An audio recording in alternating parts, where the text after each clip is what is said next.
Njenje Media TV, and I thank Njenje Media for this time that we have every week to meet with one another and to welcome and enlighten others who seek information about NINAS.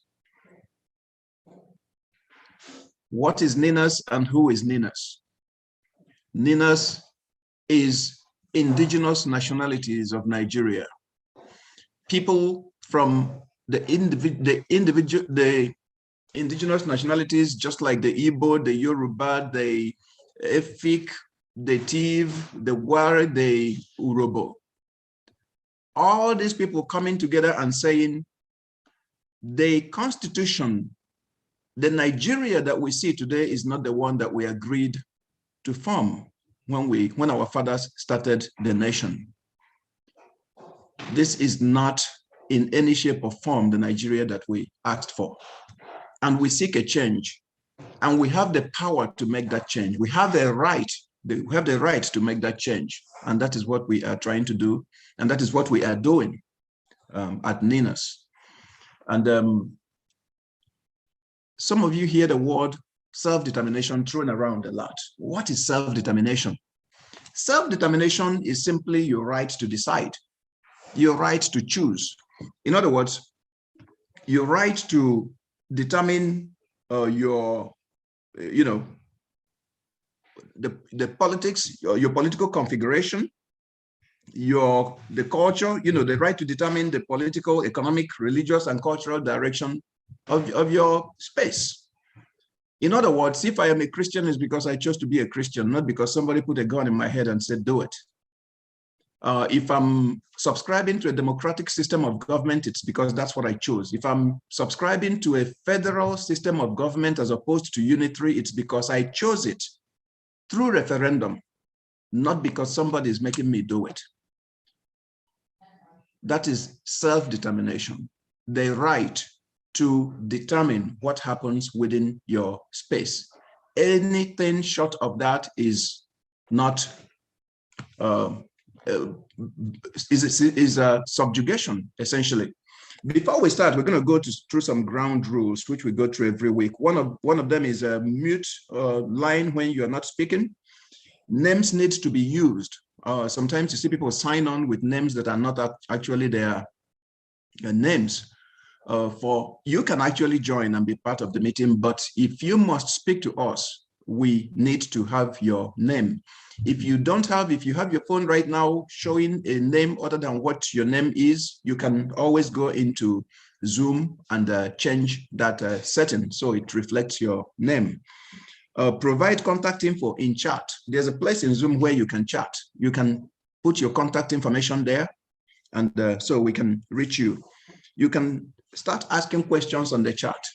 You don't have to wait until you raise your hands until somebody recognizes you before you start speaking. You can actually write your question there on the chat. Raise your hand to ask questions. There's also a place in Zoom where you can just click to raise your hand, so we know that you want to ask a question. Be ready to unmute if your line is if you're called upon to speak.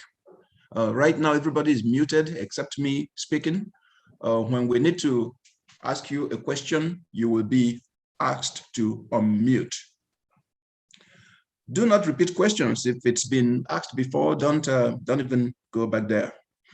You will have like 30 seconds to 1 minute to speak. And like I always say, I'm more interested in understanding you clearly than rushing you. I don't want you to ask your question in a hurry to where we miss your point. I don't want you to be under pressure when you are speaking.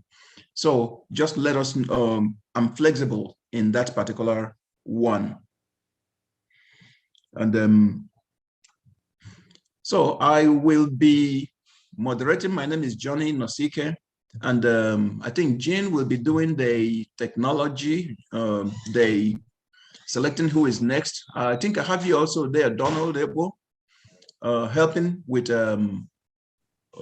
seeing who we have. A few people who are going to be talking to us. We also are open to questions once we get to that question and answer stage. It's actually your stage. You let us hear your thoughts, what you think. If you have any questions, you can ask us, and somebody will take on that question. We just want to make sure that by the time you leave here today, that you are better informed as to what NINAS is, what we're about, and what we are doing. Oh, Donald Ebo, are you ready for me? Because Donald, I would like for you to talk to us about what is a unitary Nigeria and does it support democracy? You know, unitary Nigeria. Tell us about unitary Nigeria, because we hear a lot about unitary Nigeria. What is it? What is the federation? And why are we all not satisfied with unitary Nigeria? Donald, please give us, Donald Ebo, give us a word on unitary Nigeria. Talk to us. Yeah, thank you very much for this opportunity. Am I being heard? Yes, I hear you loud and clear. Okay. The topic is what is unitary Nigeria? What is unitary Nigeria and does it support democracy? Nigeria, when you're looking at, if you go online to look at unitary systems, the countries that are practicing unitary systems and countries that are practicing federal system, you will see that Nigeria falls into those that are practicing the federal system of government. But are we really practicing the federal system of government? First of all, I think we need to understand what a federal system of government is all about.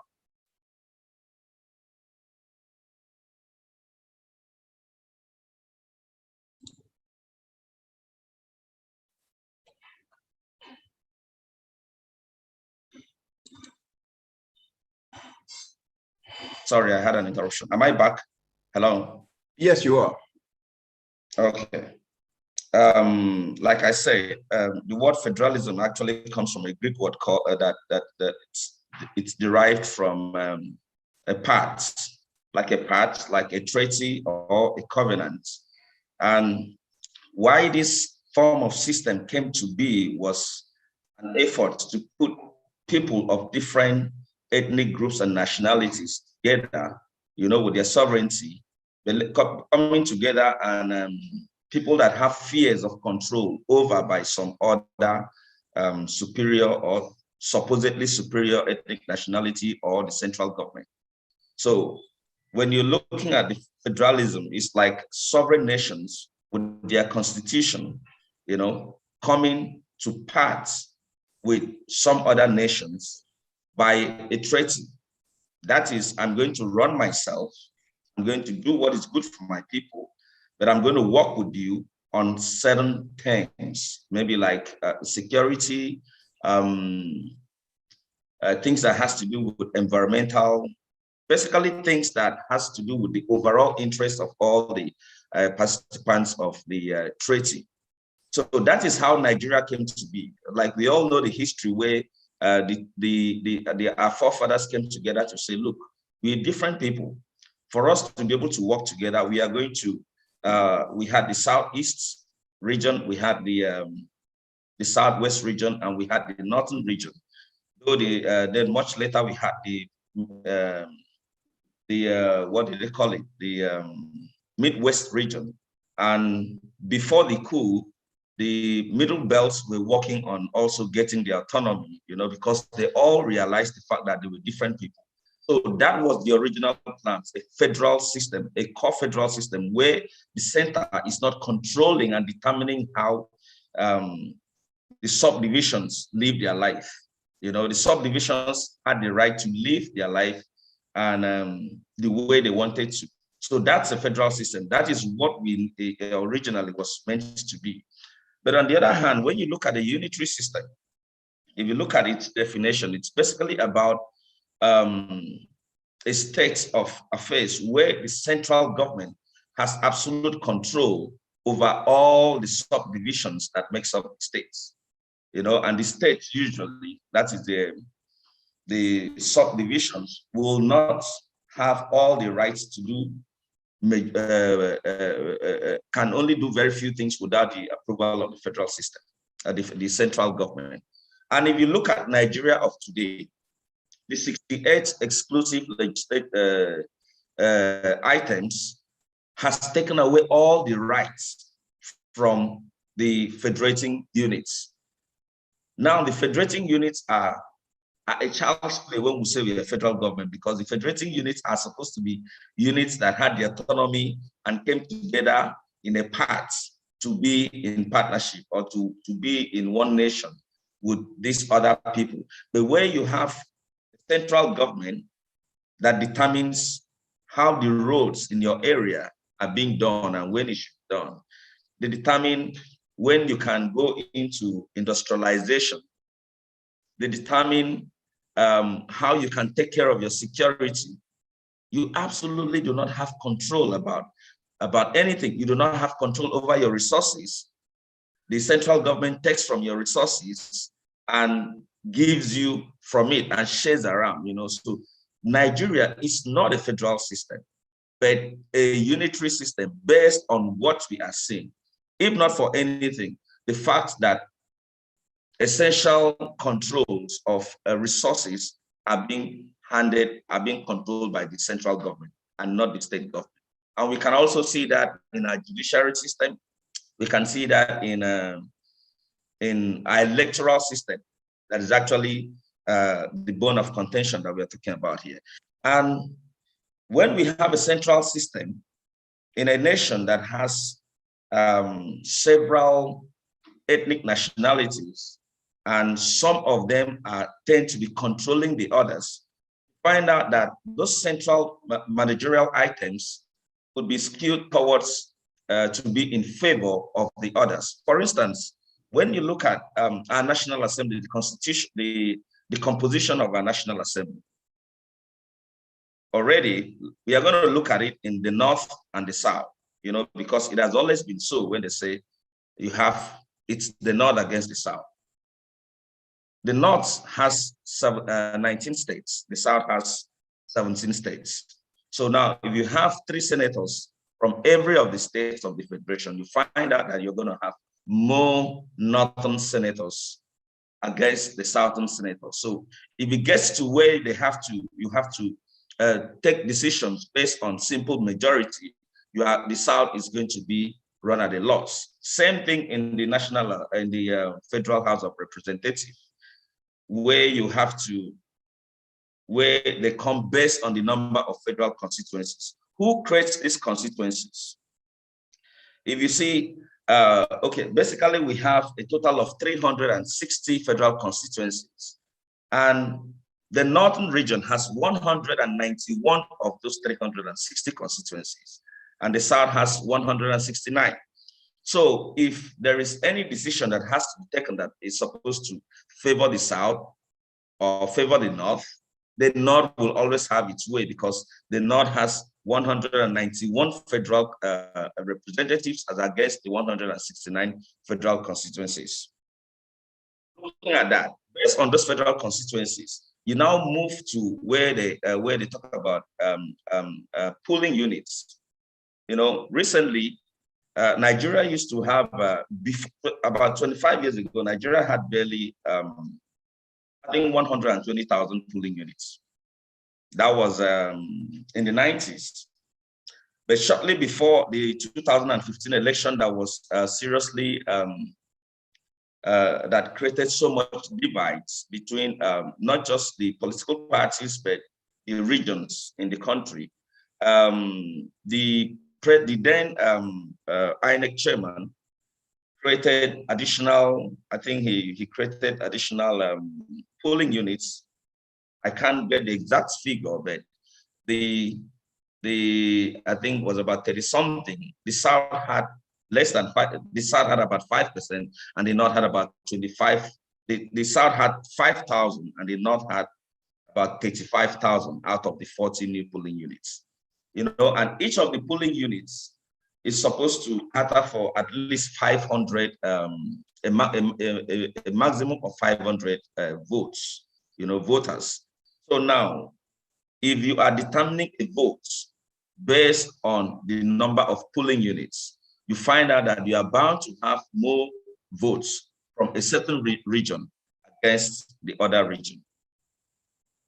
We also recently, when INEC released the number of polling units, we saw that the Northwest, has always been like they see themselves as the supposedly owners of Nigeria, has 41,671 polling units. The Northeast has 24,006 polling units. The North Central has 24,514 polling units, as against the Southeast with just 21,651 units, the South 27,126 units, and the Southwest 34,898 polling units. So if you say that every polling unit has 500 votes, when you put one and one together, you find out that there is no way the South is going to have enough votes compared to what you have in the North. That is why sometimes we say that the North actually will determine who leads Nigeria. The South will not have the capacity because we do not have that number based on the allocation of these polling units, given the fact that the elections are free. But we all know that the way the Nigerian system is designed based on this unitary system, there is no way we'll get it right, because the elections we have in Nigeria, based on this 1999 constitution, is actually a selection, not an election. We know that we have two major political parties that run into primaries that are determined by either the president or the governor that is also in control, because before, the party used to be headed by the chairman of the party, but the Nigerian situation has placed the party leadership in the hands of the executive. So now the executive determines who they are going to put forward for us to go out and exercise our rights. And when you look at the demography of most of these polling units, they fall into regions where you do not have anybody. So that means that those polling units in those places automatically have already been determined who they will supposedly vote for. So everything about the act that created the electoral body with this by this 1999 constitution is flawed, and there is no way any society can succeed when you have series of flaws in the basis of the union. So if Nigeria was truly a federal system, that NINAS is asking for the regional bodies to go and put together their constitution, distill and rectified by referendum before coming to the center. That means the constitution is going to be exactly what is done by the people. It's going to be the people's constitution and not what we have today. Because when you open the constitution, look at the preamble, the first thing you see, it says that we the people, of which we the people did not. There was no referendum that had the agreements of the people. So when we are looking at what this the unitary system that we have here is dishing out to us, is nothing but failure. It's failure, and there is no way we can continue with a constitution that calls itself a federal system of government, but in actual fact is a unitary system of government. If you look at the whole of Africa and you find out that Nigeria stands alone, and a very few people in the east of Africa that says they are practicing a federal system of government, which in fact we are not different from Cameroon, that has agreed that it's a unitary system of government, or other African countries. So why would we continue to deceive ourselves? That is why this election has to be stopped to allow us proceed in the NINA strategy to bring forth the people's constitution. Thank you very much. Thank you very much, Donald. That was very straight and to the point. Nobody subscribed to the unitary system of government. This is not what our fathers agreed to.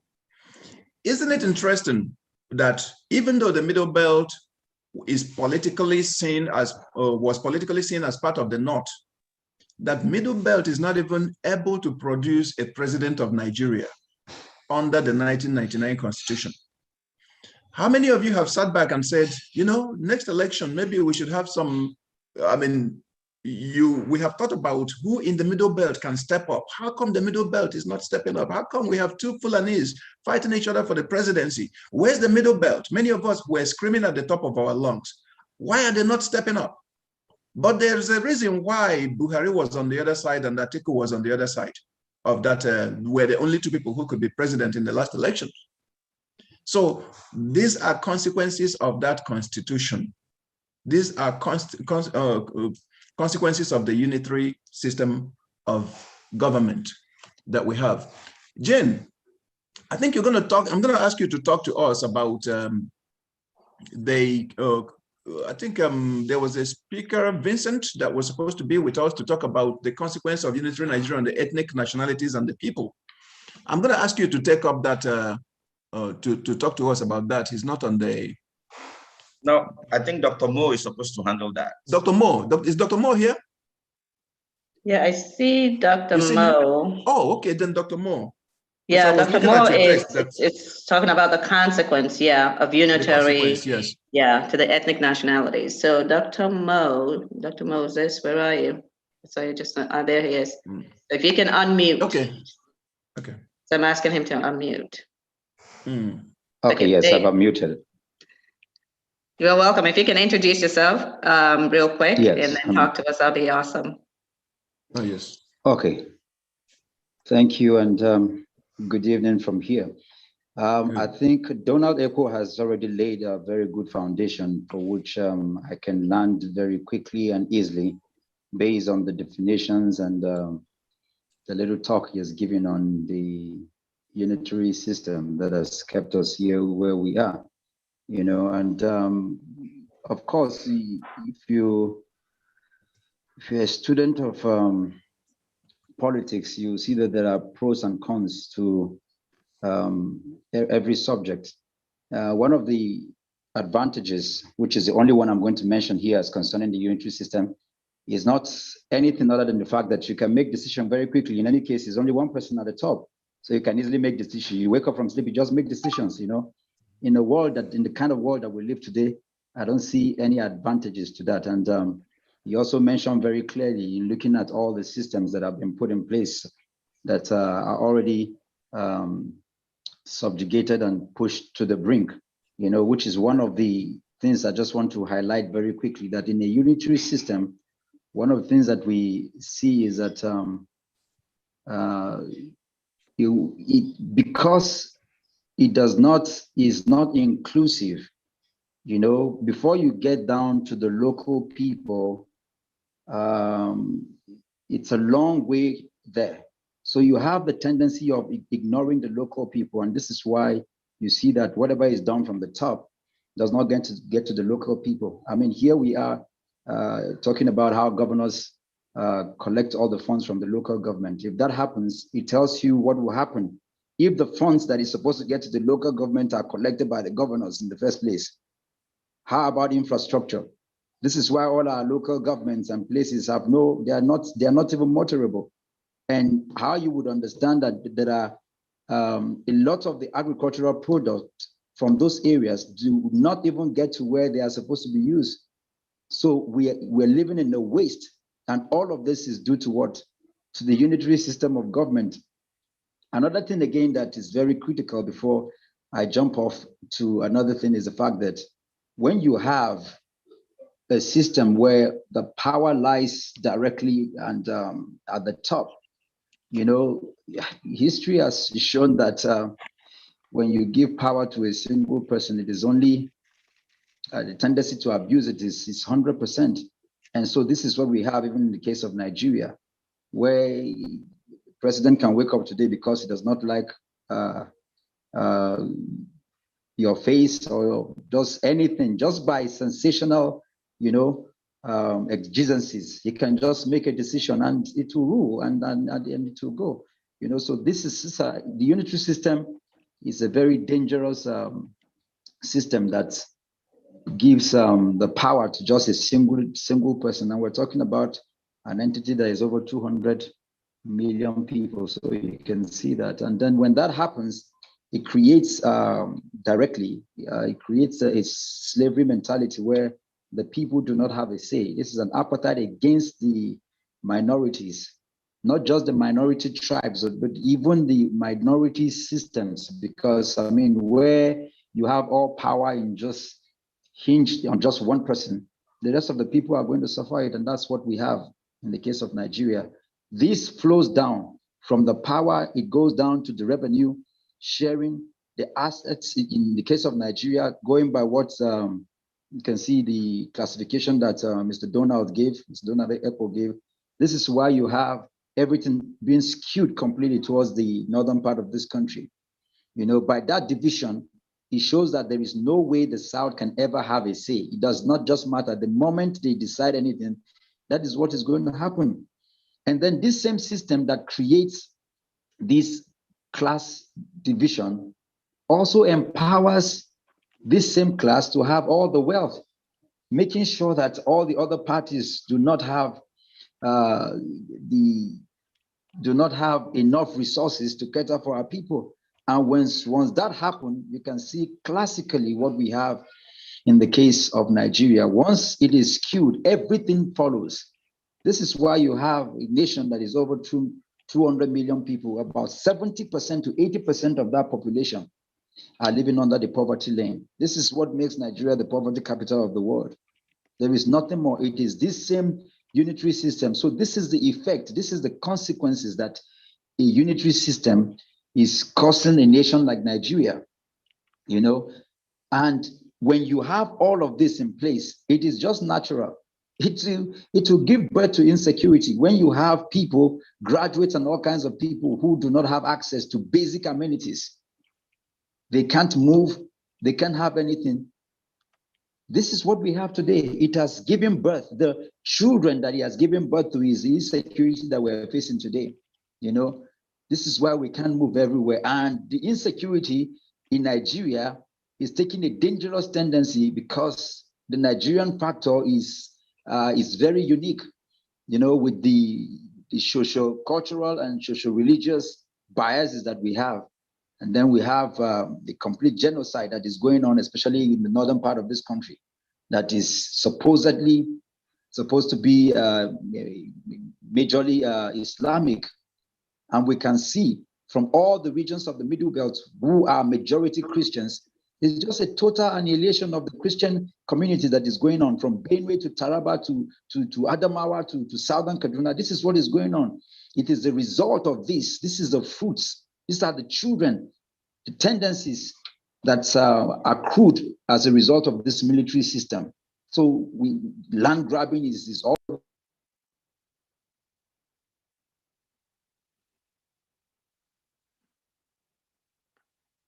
Dr. Mo, you have to unmute yourself. You have muted yourself.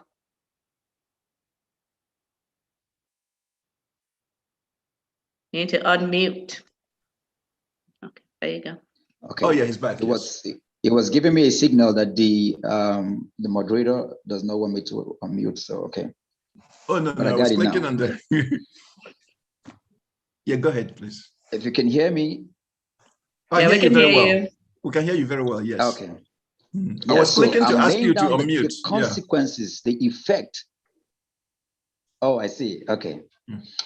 The consequences, these are the result. This is, I'm just laying down, you know, sequentially, the consequence, the negative consequences of a unitary government and how you can see it moves from one thing to another. And, you know, it's a downhill movement. You know, once you have insecurity, once you have genocide and the land grabbing, which is already skewed, because you see, once anything is skewed, there is no positivity that can come out of it. It's almost like the moment that by the sheer size of population, with the population advantage that the North has, there is no way we can ever have a win. I usually ask a very simple question. that if we have North Central, where is South Central? This is the product of a unitary system where one man just sits down and takes a decision and then it overrules everything. You know, so you can see, and once that is skewed, everything follows, revenue follows, decision follows, you know, it becomes very dangerous. This is what led us to where we are today. There is no injustice. Whatever you do is going to be skewed because from the judiciary, even the placement of the judges, you can never have a win because it's skewed towards a particular divide of the nation as a result of the unitary system. Bad roads, people are dying every day because the local, at the local level, any decision that is made from the top can never get to the local level. There are no infrastructures, there are no roads, you know, and then you have the dangerous decisions being made by the colonies and the Rugas that are coming in, you know, all in favor of just one particular region of the country. The reason for the colonies and the Rugas is because you have the man at the top who has a leaning towards his particular ethnic group and he belongs to a particular region. And then you are taking a decision to affect the entire country that are not even, that don't engage in this cultural habit. These are part of these dangerous tendencies that are going on. You need to start wrapping up. Okay. And then here we are in a country where I gave this last example, talking about how dangerous a unitary system can affect the whole of the equation. When you have a person from a northern extraction who believes in his cultural heritage of his people marauding everywhere with open grazing, what happened in the case of that is that, you know, they're taking decisions based on cultural leanings. And that is very dangerous because in this same country, taking the Nigerian context as an example, we used to kill twins in this country. We used to drop babies in the evil forest.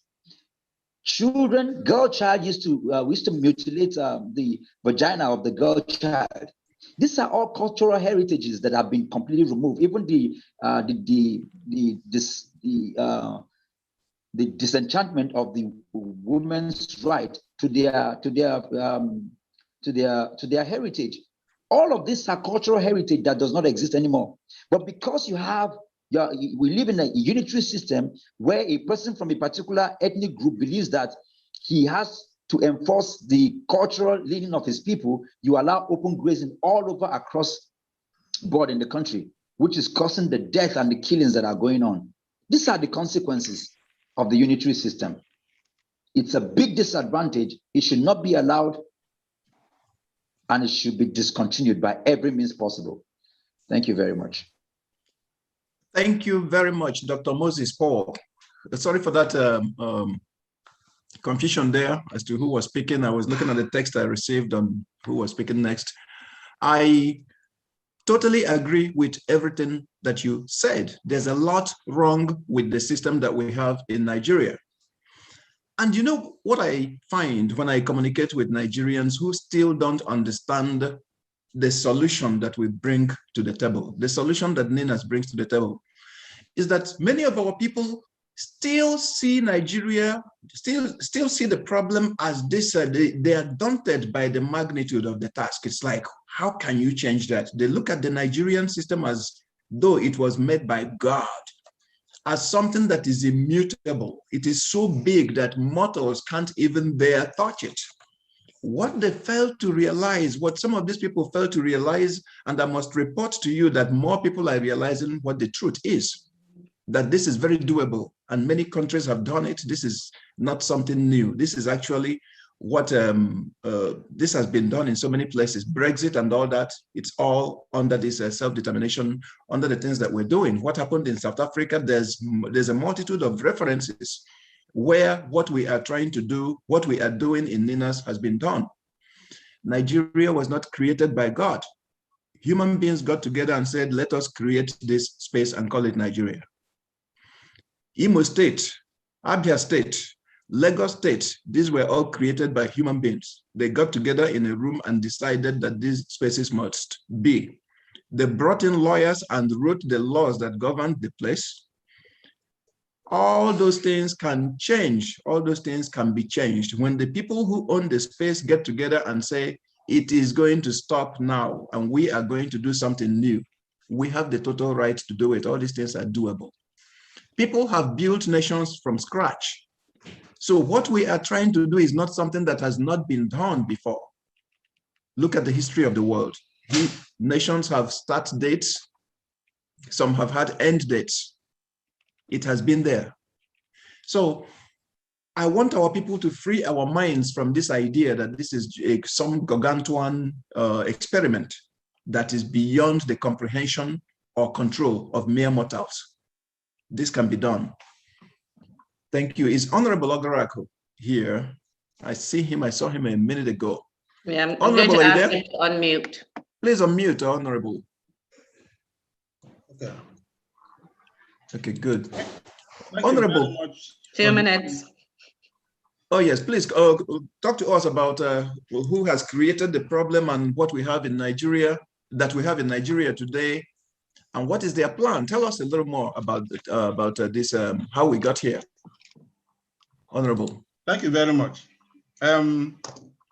What we do here most time is just to refresh our mind. I know all of us are adults and knows much about our problem. Maybe somebody may come in, okay, how is Ninas looking at it?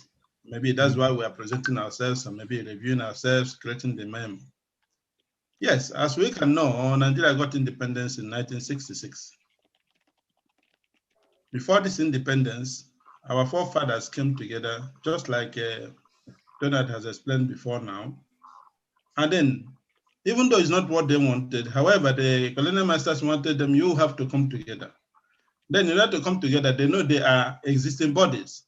And they had their constitutions, they had their laws, they have the existing government already in place. This government was constituted, brought together on what is called a confederation. Confederation means it is a union of constitutions. They had their constitutions and they have to bring it together and then bring what they want to work together. Just using a good example of a United Kingdom where we are today. Even this, when they did this at 1960, by 1963, they came together to review it once again, knowing fully well, putting it into practice, seeing it working, and then they had to come into what's called 1963 Constitution, which also tried to defend the integrities of the territories as well as common areas to work together. Unfortunately, things went bad when in 1966 there was a coup. It is believed that in this coup, the military that actually emerged was not necessarily the military that actually conducted the coup. Thereby, maybe definitely the interest was different because if somebody had, they say before somebody think of killing, he has thought it many years. If one had thought of going into a coup, he must have had what he had in mind. And then when if it failed and then the conventional military that was in place took over, they have to manage this institution, the country, based on the system they know, because they are not politicians. So they may not be able to work like a politician. So they created the military system of government into Nigeria. And this held us to what we have today. And we can then remember how it took us through the Civil War, how more than 3 million people died. More importantly, from the southeast of Nigeria, the reason is because they asked for a self-determination, or they wanted a kind of defend what seems to be the original values of Nigeria. However, because of interpretations and interests of certain groups, and either because of misplacement of information of what comes from the coup, it was termed separatist, and then a lot of innocent people, innocent people, women and children died of hunger, just hunger, not to talk of the war proper. Can we please focus on who and what their plans are? If you can talk about that now, that would be awesome. Okay, now that you have known where we are, what brought us there.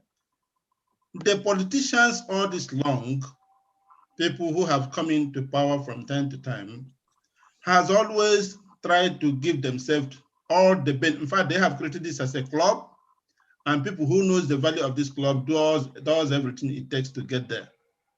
And sometimes when they get there, just like Dr. Moses was saying, when there's a monument of power on the authorities, starting from the center to the governors to whoever comes to power, and a lot of immunities packed on it, as well as a lot of economic advantage given to it. When people get there, they don't listen to people. Honorable, can we talk about, kind of prior to that, kind of a little bit higher at the caliphate level? Yeah, I'm going there.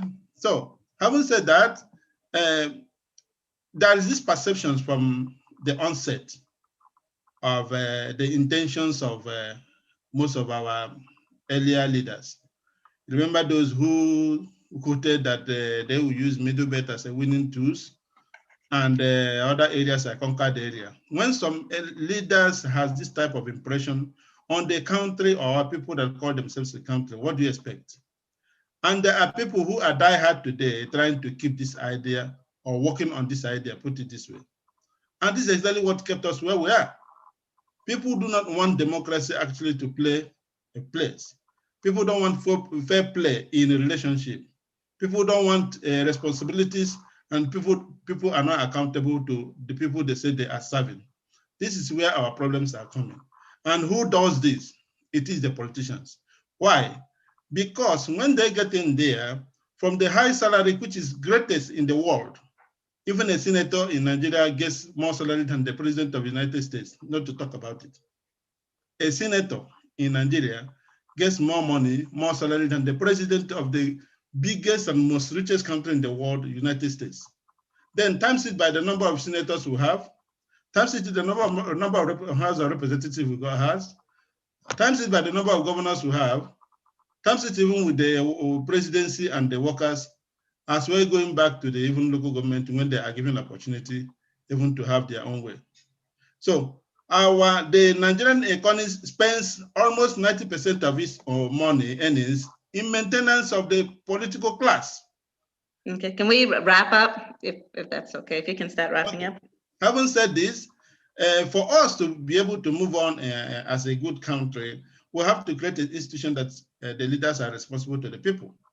And where the people are listened to, and the decisions come from the people, not from what do you call it, apex institution, just like it is stated, and then that takes little or no care about the people.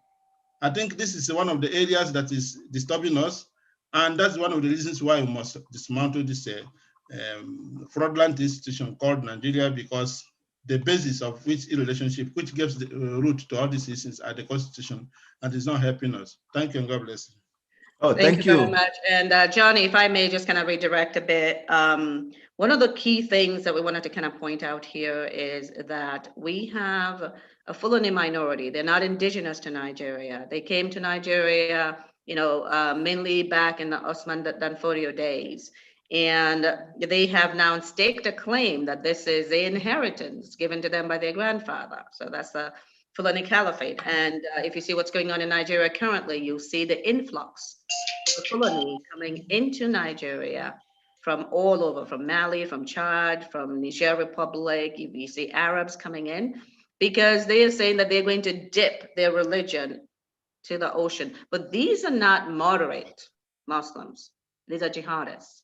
That's why you see the Fulani herdsmen terrorists, Boko Haram, Al-Qaeda, ISIS, ISWAP, etc. So they're the ones that actually put this process in place in Nigeria and are continuing. And you can see it when you look at who is atop of all the key areas, key revenue generating areas, Fulani.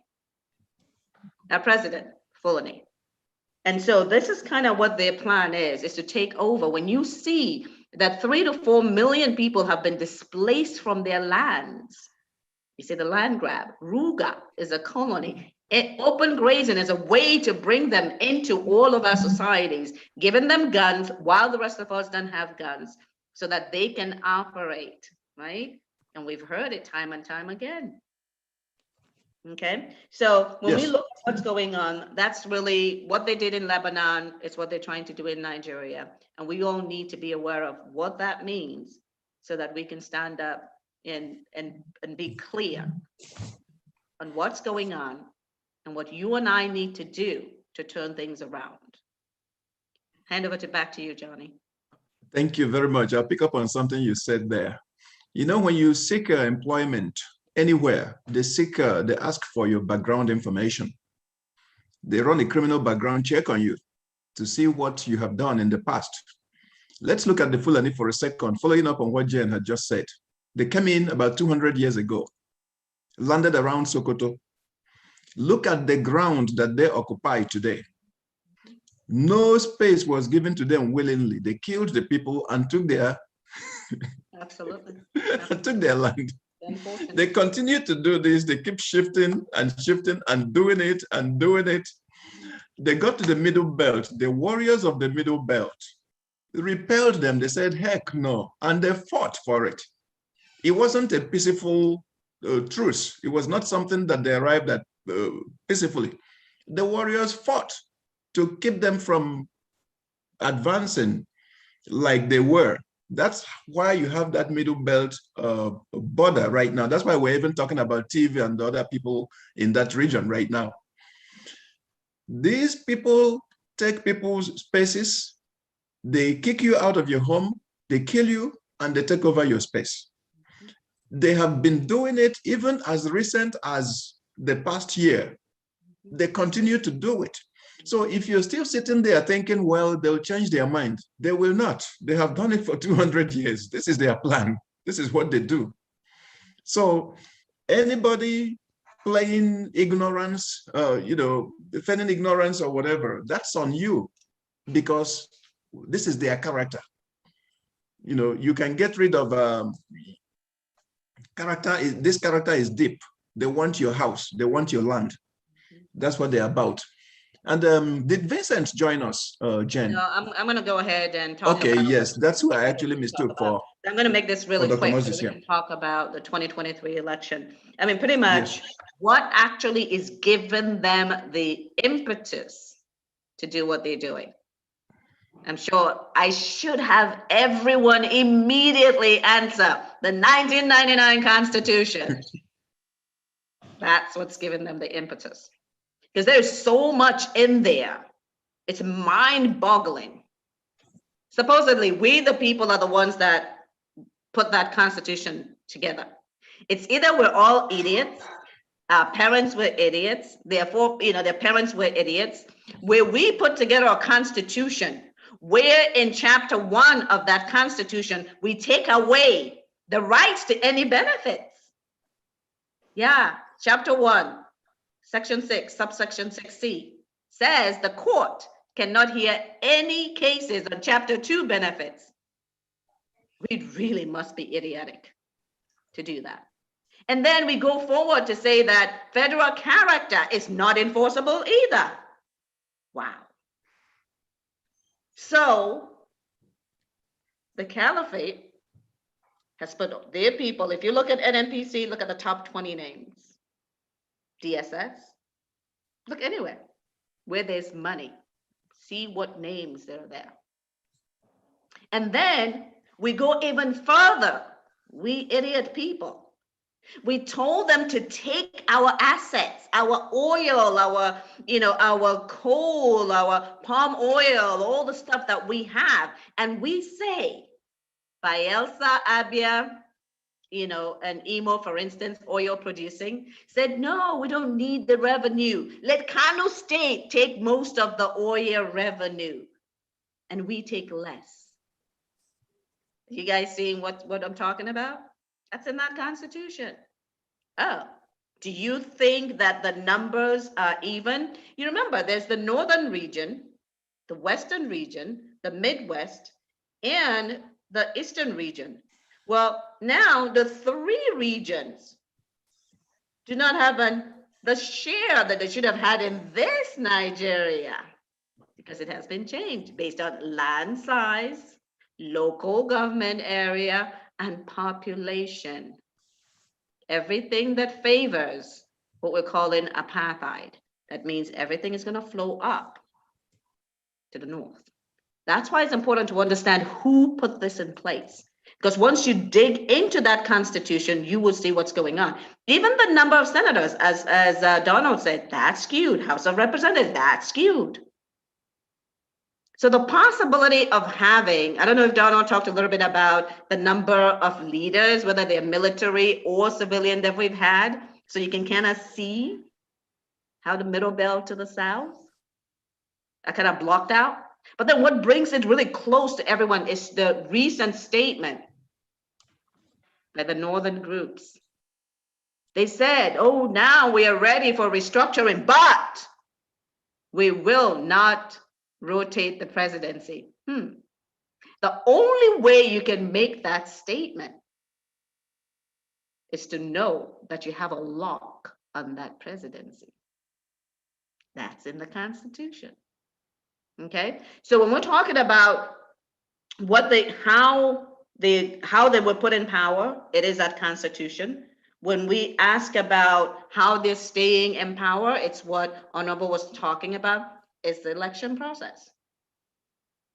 And it's not just the election process, because that's where they swear it in. It's what he's talking about with regards to how much they are being paid. 80% means all the money. So are you really surprised that 50%, over 50% of Nigerians are living in poverty? That's over 100 million. Private jets, more than one in some cases.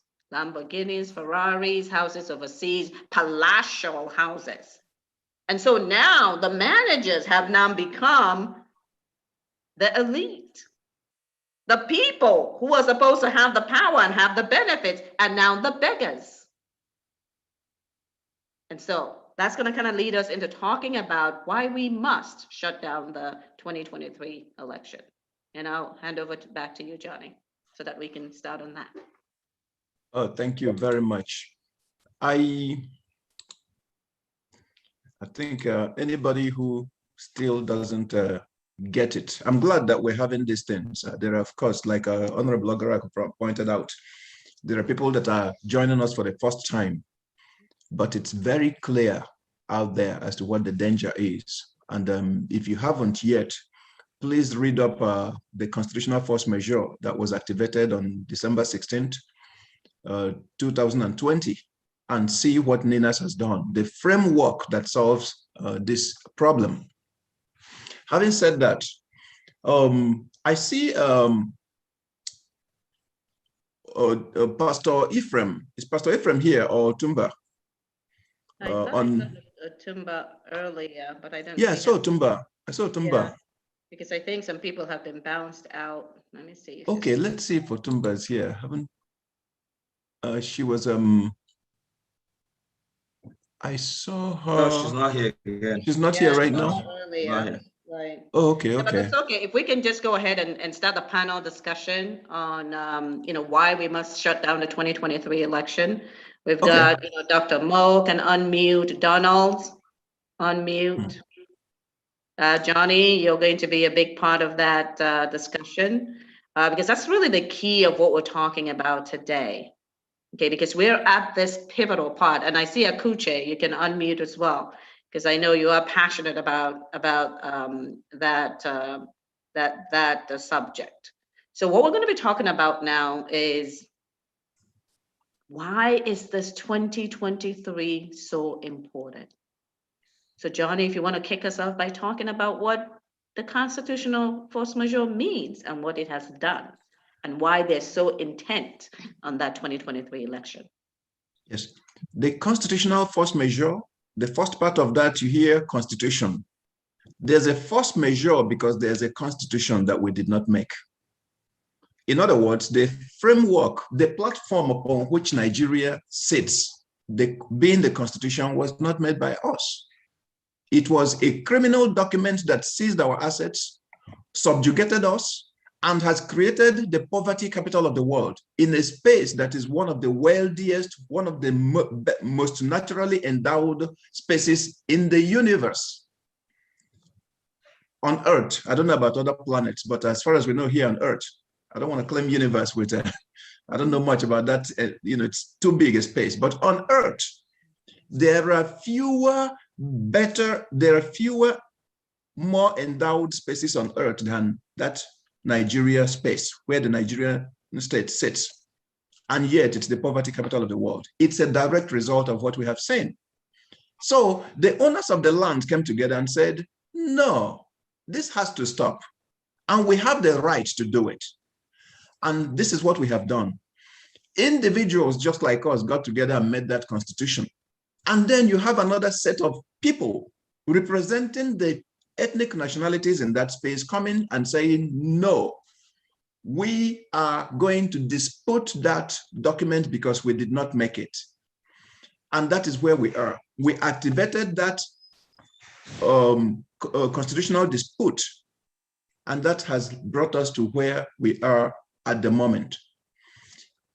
Now, the people that are benefiting from Nigeria as it is right now, the caliphate, the Fulani caliphate, came up with a few things, a few strategies of their own. One of them was, okay, if the presidency is the problem, why don't you just take the presidency this time around? Just manage this space for a while so that you will know that we love you, that we are all equals in the land. We know that is a scam because we know that the president is just one individual. You put an Igbo man there, it's not going to change Nigeria. You put a Calabar man there, look at President Jonathan, and look at where his people are right now in Nigeria. No accessible roads and all kinds of things associated with his space after being there for 6 years. The Yoruba cannot wait to leave Nigeria, to exit. After Obasanjo, 8 years of Obasanjo, Shoneko, even Obasanjo as a military head of state, and yet he did not secure the Yoruba space. So a presidency is not going to solve that. They are only using this election because they knew that is the battery with which they recharge the fraud every 4 years. We are not concerned about the election in Anambra State, those state elections. We are looking at the 2023 election, the one that focuses on the presidential.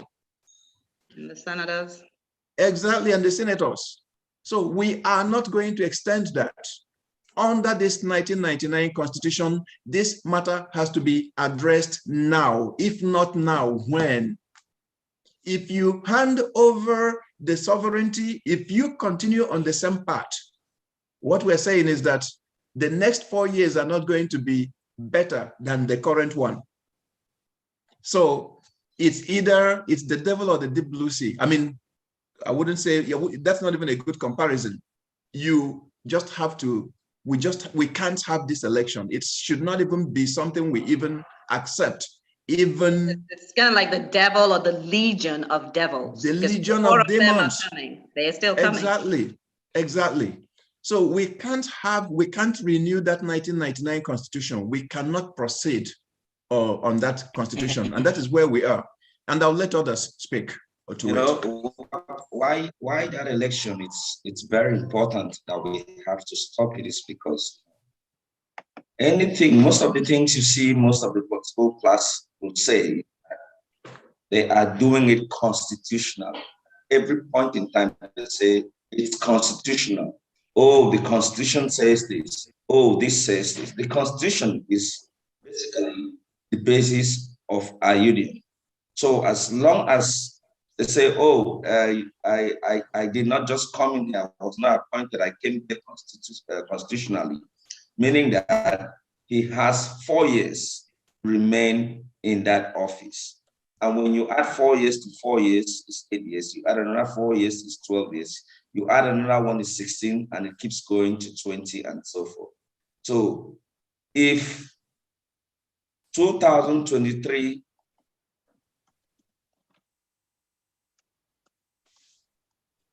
Donald, your audio. Can't hear you. I think it might be his. I think it's frozen. Sorry, okay. As long as we try to make sure that they do not have that right, you know, when when the elections are stopped, that means nobody is there constitutionally. Nobody is there on the basis of the union.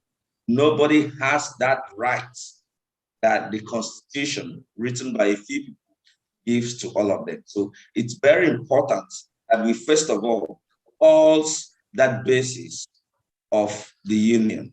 So that's why the suspension or suspending or what would I use? Totally stopping that, annihilating that process is very important. Because look at it, I was going through some stuffs today when I was trying to look at the polling units we have and how each of them were created. I read an article written by Ruben where he stated that since 25 years ago, at every point in time when the INEC or NEC chairman will always want to create more polling units, Nigerians will always oppose it because it never always came out right. And they always try to do this thing till a year to the election. You know, like in 2007, the INEC chairman tried to add some more polling units in 2006, and it was opposed. The same thing happened in 2011. Same thing happened eventually in 2015 that brought the uproar. But you see, it's very important to note that this current INEC chairman has already created 52,000 new polling units now in between 2020 and 2021 as in preparation for 2023 because it doesn't want it to be opposed as it has always been opposed. So they know what they're doing. They're preparing in advance because they are actually feeling the hits coming from the indigenous nationalities. So they are trying to see if they could move ahead of the people and be quiet. And when you look at the new polling units that have been created, you'll be shocked that less than 20% was given to the South and over 80% or almost 80% to the North. And when you look at what even goes to the North, it goes to the Northwest because that is where the strength is. That is where the strength lies. That is where they have been able to manipulate the census, the population census of Nigeria. They keep saying, oh, we are this number, we are this number, we are this number, and it keeps growing. For instance, Kano State and Lagos State at some point in time had the same population when Kano was just Kano State. And now from Kano, you had Jigawa State, and yet Jigawa State and Kano State still have almost double the population, and Lagos, that was the same thing, remains the way it is. The population of Lagos can only be compared to Kano State. But now Kano State have Jigawa State and still has more numbers. The same thing with Kaduna State. Kaduna State has more numbers.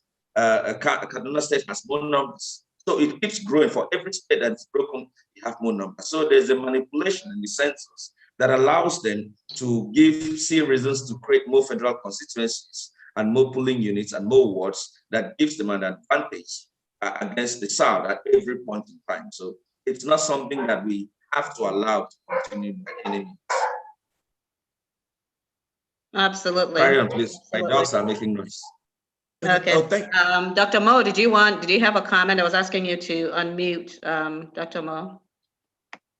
Yes, yes, sure, certainly. Everyone, I mean, if you're here, you must have a comment. I mean, it's not possible because we are already subjugated. It's a question of, there's this game we used to play as children.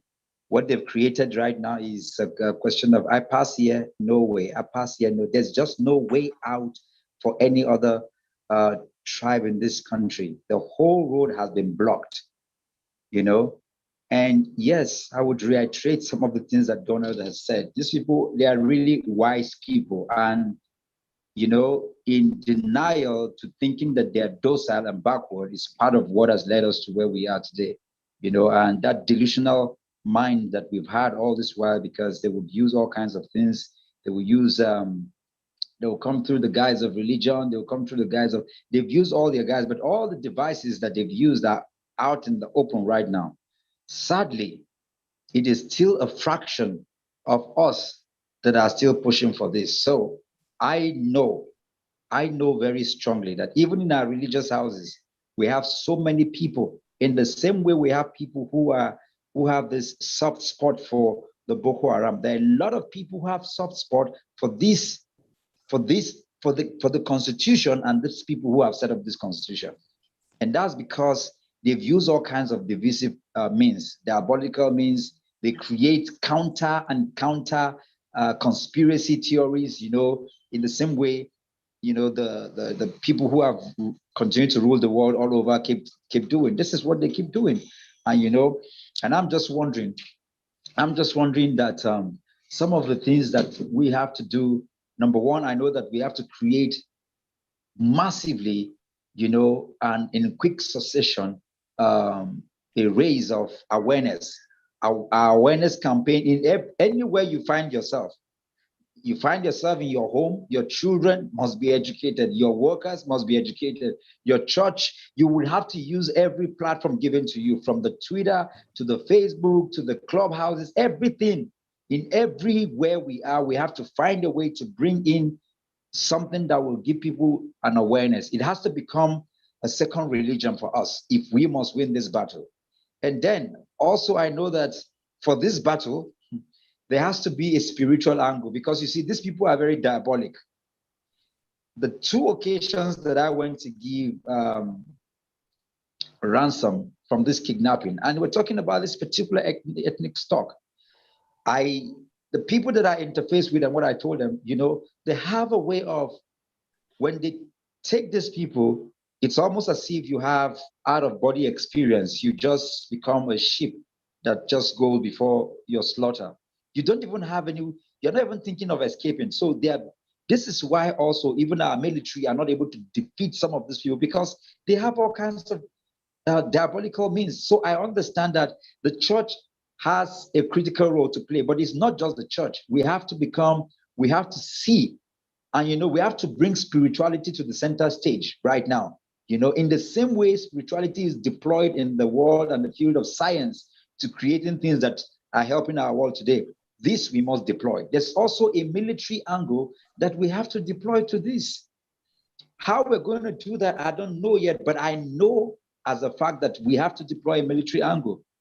Also, there has to be a database angle that we have to go to this and enlisten the people, our people. It's almost like discipleship. We have to enlist people who will have to become part of the army, the critical mass of people. But I would say that in all of this method that we have to use, I am looking at a way that we can use technology, because if you look at world over right now, even in the way we deal, malaria is one of the biggest killer of people in Africa and especially in Nigeria. The data are there to show that. But today, we move from using mosquito coil to mosquito nets to the shelters and all these things. And right now, we have developed this silicone band that we use. If you look at how elections are carried out, I am looking at a way where we can deploy technology to be able to crumble this demon that is standing against us. And I have been thinking and engaging with certain people, because we have to deploy every strategy that we can use to conquer this, because we are already dead anyway. Thank you. Yes, thank you, Dr. Moore. I definitely hear you. We must do whatever we need to do. The enemy coming at us is not coming to play. This is an enemy that kills. Yes. This is an enemy that destroys. So this is a very serious matter for those who know the kind of enemy that we're dealing with. And recently there was this request, this Northern Group. And when we talk about Northern Group, let's make it very clear, as we do always. The Middle Belt, we're not referring to the Middle Belt. The Middle Belt is Alliance territory. These are our people in this fight. So we're talking about the 12 contiguous states, not just people in that space. The indigenous nationalities in those spaces are with us, because the Fulani took over their lands also. And when we talk about Islam, this is not, they use Islam the Islam they put, the Islamic flag they put on what they are doing is a disguise. This is a what they call it again. They are killing off people.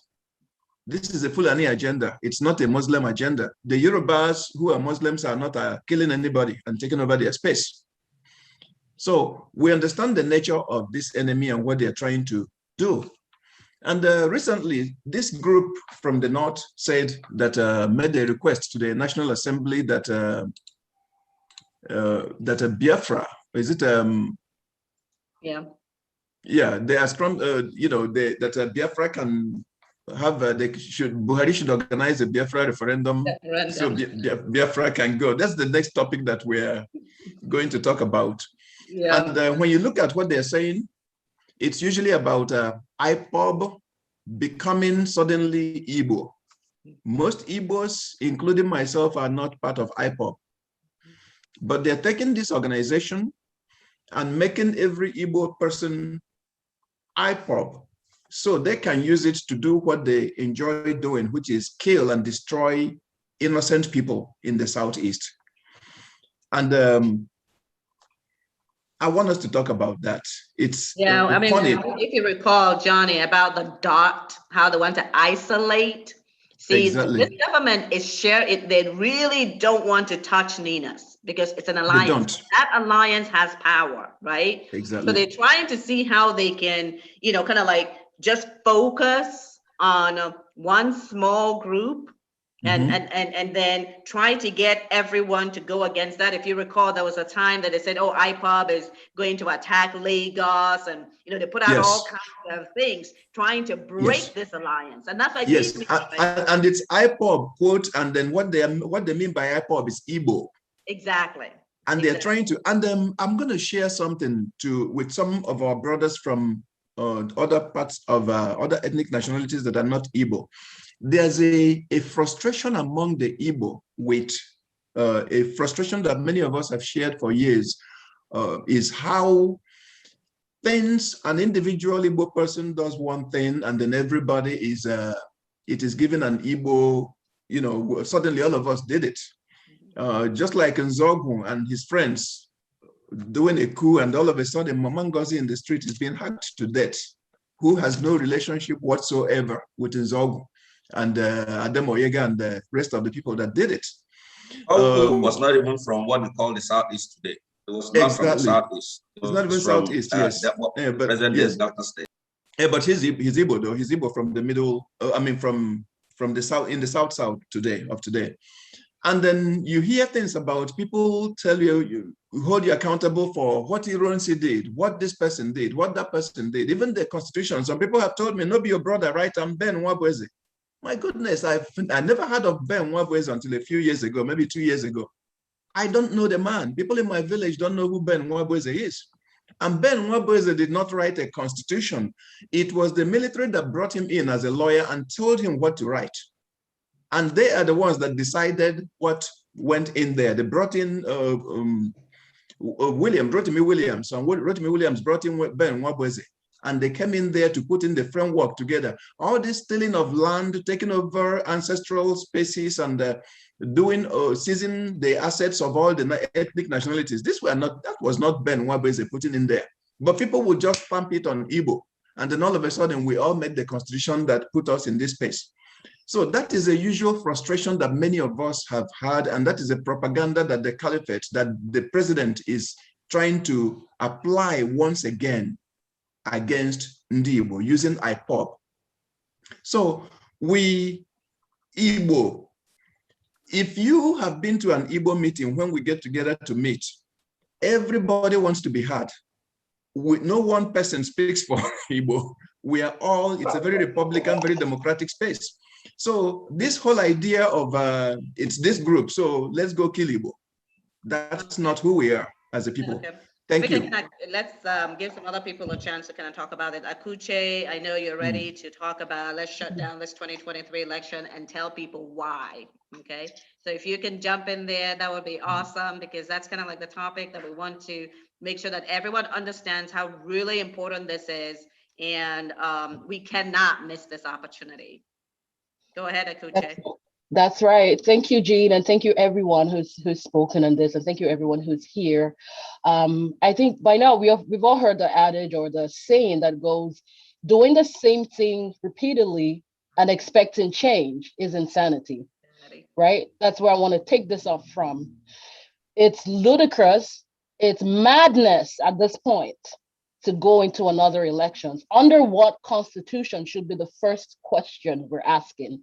If someone is coming to us and saying we're going to run, or these are our intentions, under what constitution? That's the first thing. We cannot allow ourselves to be dragged back into this, because every 4 years, every time we go to another election, we are renewing our slavery. The hosts and the members of the panel have taken their time to break down, how we're being enslaved, and how they put our signatures, or forged our signatures rather, to say we the people. So we the people, we give ourselves to this, and we know that that's a lie. So every time, I feel like where there's a disconnect is that people don't really understand, and so now we're trying to break this down even more.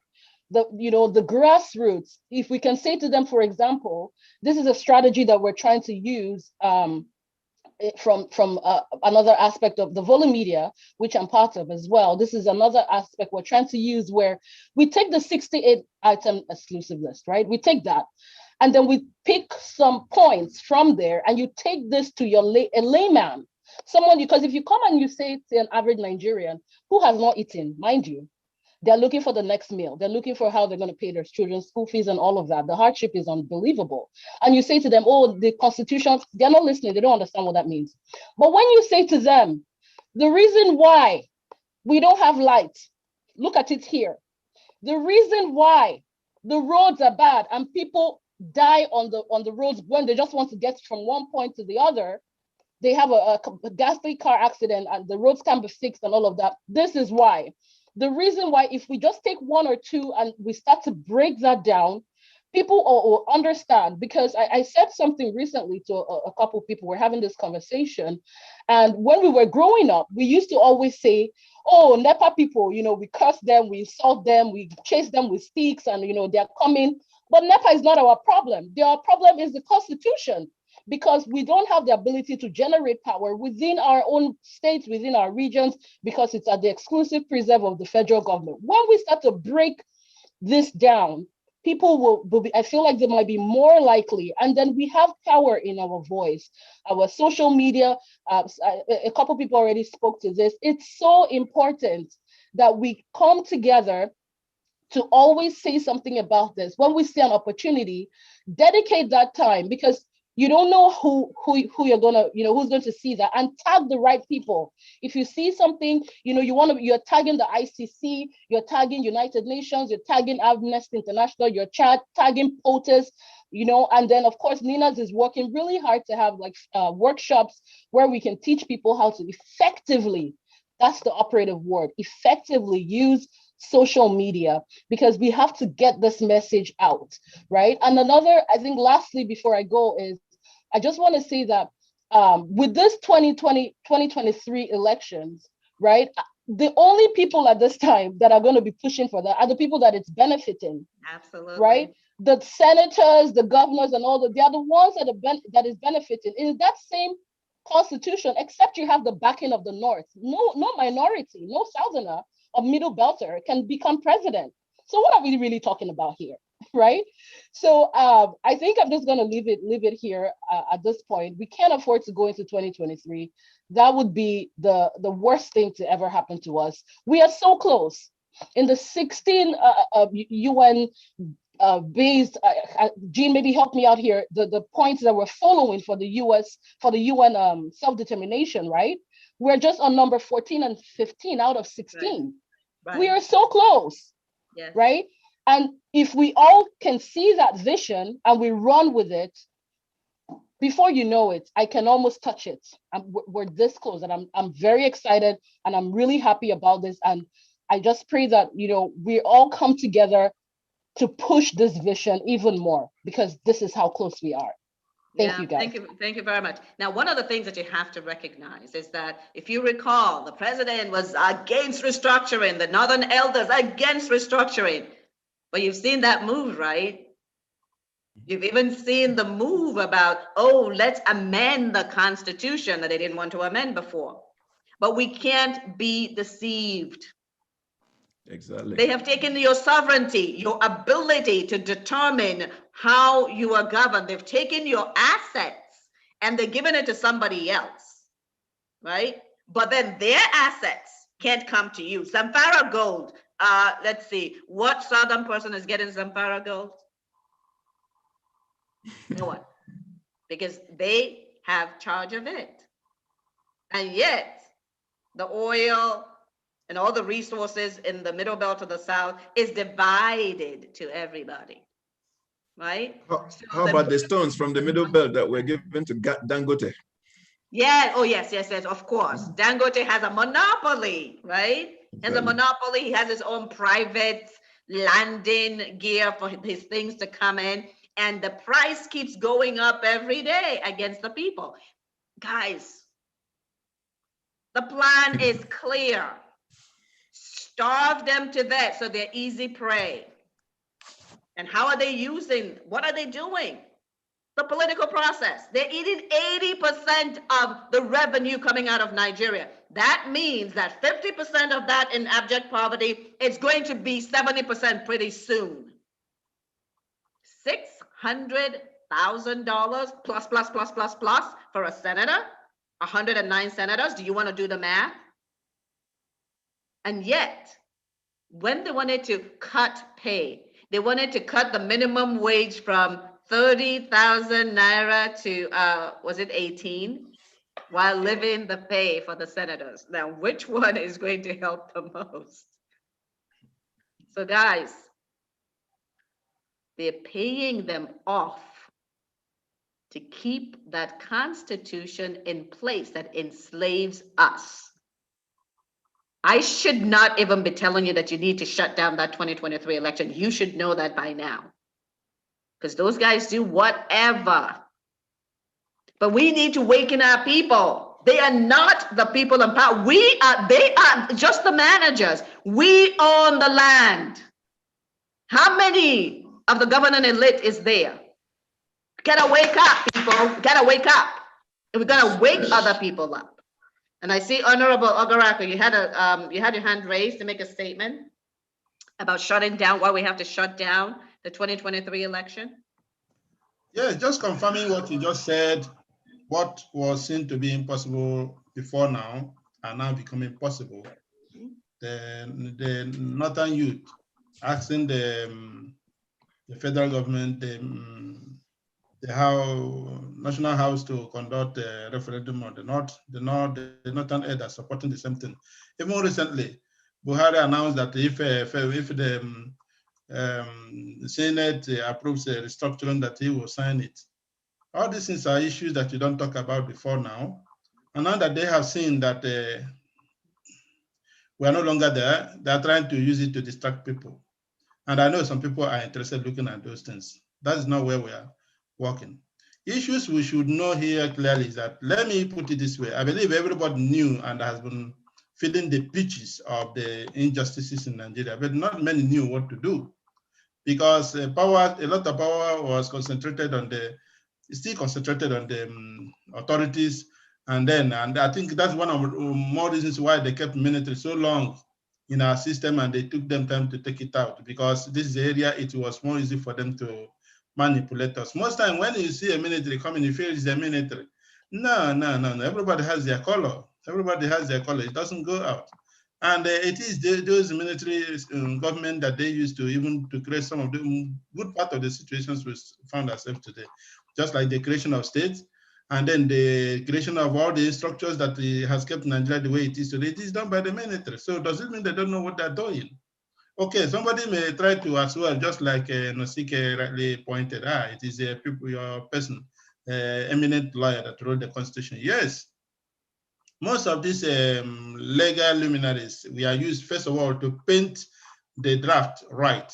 Again, after it is all done, it is as well sent to the Supreme Military Council, or what they call it, Provincial Ruling Council of then, and they did what they want on it. And remember, we were told that even the Ministry of Finance, who's supposed to print the Constitution, didn't knew the content of it. Even before the swearing in of Obasanjo, nobody knew about the content of the Constitution. However, which will be the case, it is clearly known that even in Ghana, close to us here, use the referendum to bring their constitution to limelight, thereby people choosing the constitution. South Africa, which we fought, Nigeria fought so hard to, defend the apartheid, fight against the apartheid regime, went through referendum to appoint and put up their constitution.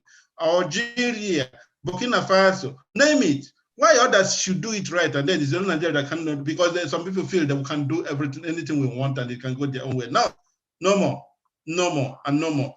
And again, brothers, what I want us to know is this. They knew all these games. And then so far, liberty is never given to you free. We are doing what we should do, democratically right, legally right, diplomatically right. And then please keep the heat running. That's the only way we can get it done. Please take our message down to every grassroots. In fact, I think we're supposed to have talked about the issue of flyers and getting message down to the people, which we maybe didn't talk much about today. We need that's coming up shortly.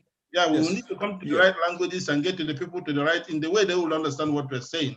The more they understand, the more they follow the fact, because the issue that people never knew, the possibilities we are trying to create today. And even when we're doing it and they are not aware, they may not be able to follow us up. So we need more mobilization, more information, more education, more dispensation of information so that people will understand what we are doing. Honestly, as many people I reach through, talk to them about what we are doing, and then they get materials of what we're doing, they have always come back to me, cool. Let me use that word, cool, because before, when you come in, mostly if you're coming from the Southeast, now a good number of percentage of people have sympathies for one group or the other. But when you come in with the fact of what we have achieved with the constitutional force majeure of the 16th of December, and then what has led to all this result we are getting today, they look to us, but I have always told them, listen, yes, in every agitation in the world, using Northern Ireland, using Catalonia, using Palestinian, yes, we have militancy, you have the diplomacy, but at the end of the day, it is the diplomacy that wins in the table. And that's exactly the stage we have put in place. Okay, so in that case, I want everybody to do their best. Please, don't just after listening. I know, thank you everybody for coming to the table here, listening and then, but you need to start doing something. You must have to be the person to activate something around you. So that people, when you will talk with the conviction of what you know we are doing, not, I know everybody is doing that, but I just want to encourage us. Please make sure you somebody next to you over what we're doing. And then when you convince somebody and he convinces another person, that's how it gets to the grassroots. I encourage us, all of us, to be at work. Thank you and God bless. Absolutely. Actually, guys, we are in a pivotal moment, right? They're gearing up to start sending out those 1,000 naira, because each vote to them is worth 1,000 naira every 4 years or 5,000 naira every 4 years. What are they getting? $600,000 a year for a senator. Do you want to know how much that would go into the masses that are now hungry? And that's just the allowance and their monthly salary. And do you know that some of them have the audacity to be taking pension as well? Have you guys looked at that pension? 4 cars every 2 years or some kind of ridiculous nonsense, and all the police assigned to them for their safety? Wait a minute. These are civil servants. Why are we going hungry? Why are 40 million, 50 million children going hungry so they can fly private jets? You need to let people understand who is standing between them and the food in their kids' mouth. Somebody is taking it out. It's the governing elite. Yes. Jen, we need to be, thank you very much, Jen. We need to be wrapping up now. Questions and answers. Did we do justice to that National Assembly requesting for this referendum on Biafra. Did we? Is there anyone who has a comment? I mean, that's just a divide and conquer. I think we talked. It's a divide and conquer strategy. Exactly. Just identify. When you ask them about the Biafra that they're talking about, they're going to carve out all these Igbo they put in, you know, when they show you that map of the Biafra they want you to have. I don't even want to go into that. It's just they have a totally different idea. It's a divide and conquer strategy. Right. Everyone needs to remember that NINAS is the Nigerian Indigenous Nationalities Alliance for Self-Determination. From the Middle Belt down to the South. It's the dot expander. It's the dot buster. They want to bring it down to a dot.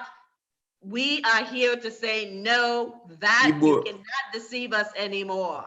And by the way, speaking as an Igbo man, we are not a dot in a circle either.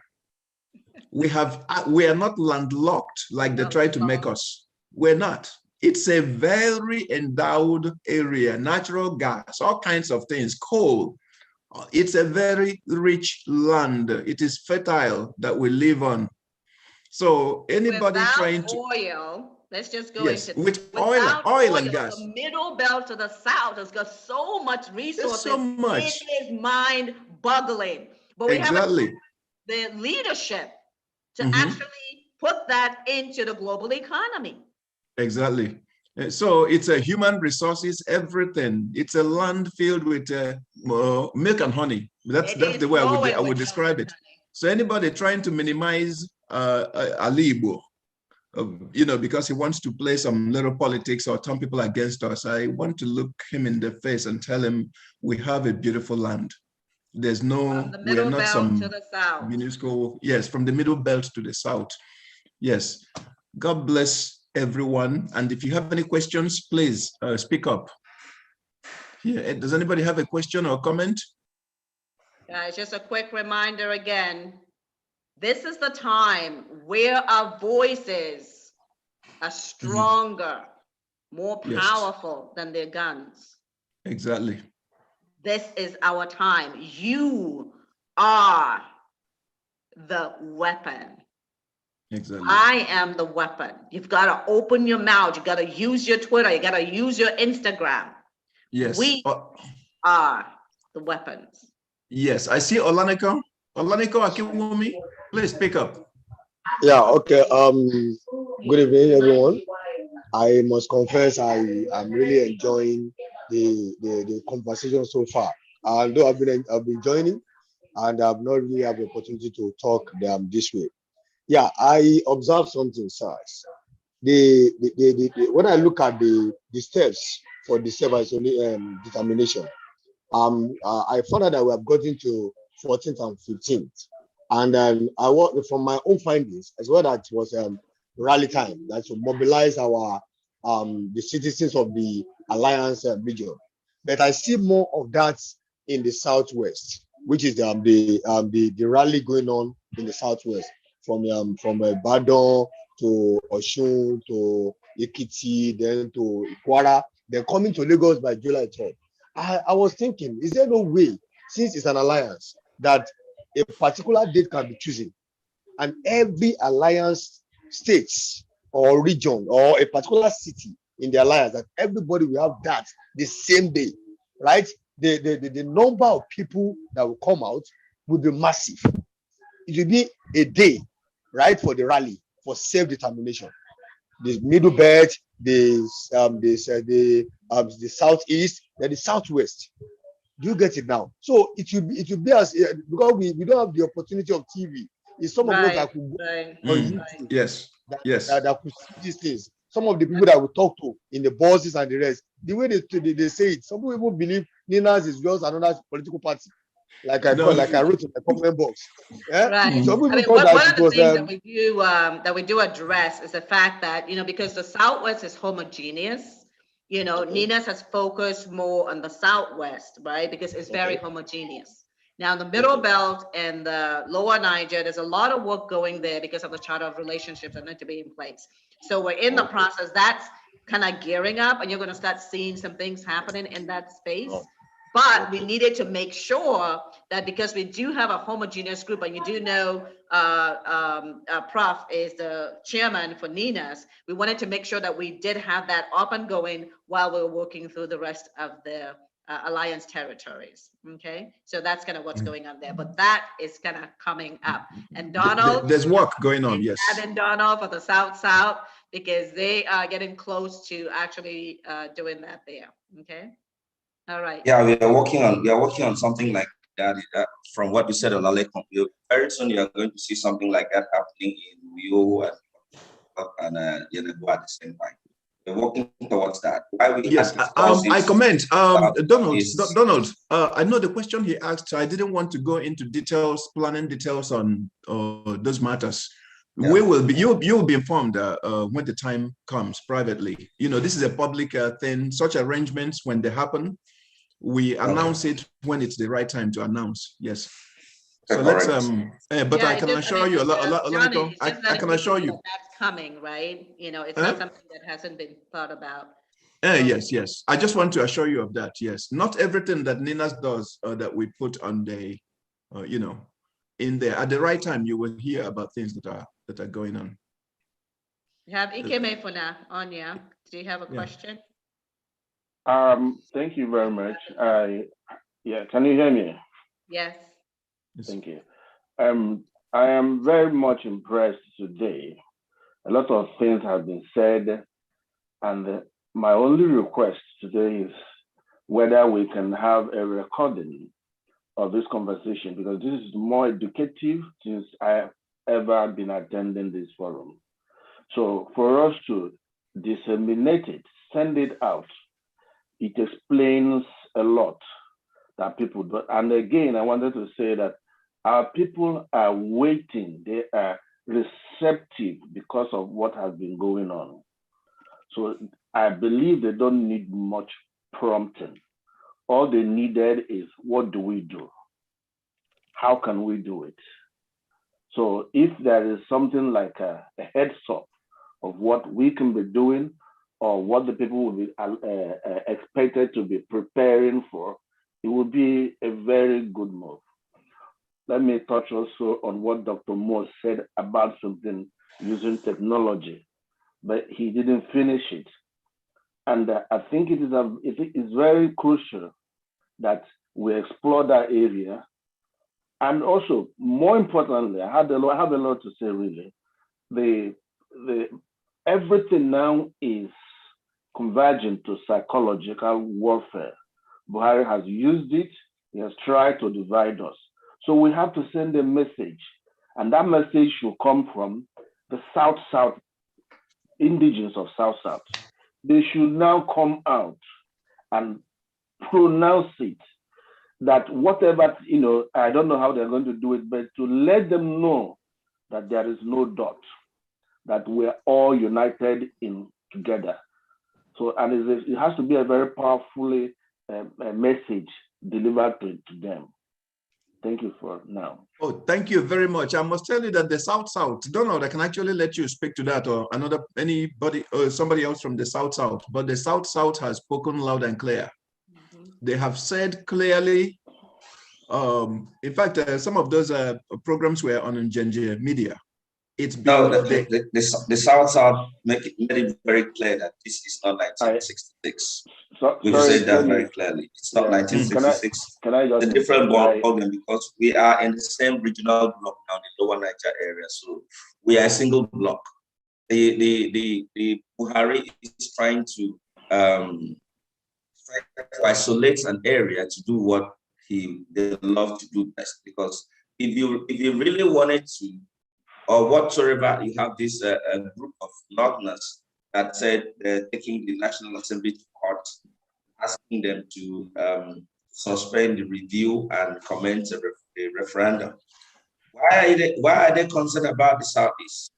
The Southwest has been more vocal on the self-determination process. Southwest has been more vocal internationally and locally, and they have not seen that. So we understand that very well in the South, that it's just an idea. Okay, carry on, brother. Thank you. Can I just add one more thing? The Benue Benue people recently spoke very loudly that they want to unite with the Southerners, especially the apologies to the Igbos. And I have not seen any response from NINAS or the NINAS alliances to at least encourage them to say, yes, we have heard you and we are ready to embrace you. I think we have to do. That is actually going on. Yes, we have Dr. Mo here. We've got Thomas, who's from the Middle Belt. No, we are already together. We are already together, Middle Belt Plateau. So there's really. Yes. I know that we are, but you know, everything is symbolic. We need to come out and say, yes, welcome, brothers. We need to do something in that regard. We know that we're working together, but everything is just psychological. They are using a lot of brain work. And we have to be, you know, proactive in our responses. That's my view for now. Right. I mean, following that, actually, the constitutional force majeure was issued. So if you go to the constitutional force majeure, you'll see the list of signatories. It's also by ethnic nationality. You will see all of the Middle Belt there as well. Okay. So we're working together. You know, Dr. Mo is from the Middle Belt. Like I said, Thomas is from the Middle Belt. So we're all kind of working together. We've got lots of NINAS platforms with the Middle Belt, and we're going to start doing a lot of things, and a lot of things has been going on in that space already, but it's being ratcheted up. Again, not being a homogeneous. I mean, the Middle Belt is probably less homogeneous than the Lower Niger, you know, so a lot of those conversations have been going on for a while, but following that conversation that you talked about, we had the constitutional force majeure, and you'll see everyone's signature there. It's there for everyone to see. So if I can go real quick, because we need to end, just one more question. Chris Ogunfuye, if you want to ask a question, and then we really need to wrap up, if that's okay, Johnny. Oh, yes, I agree.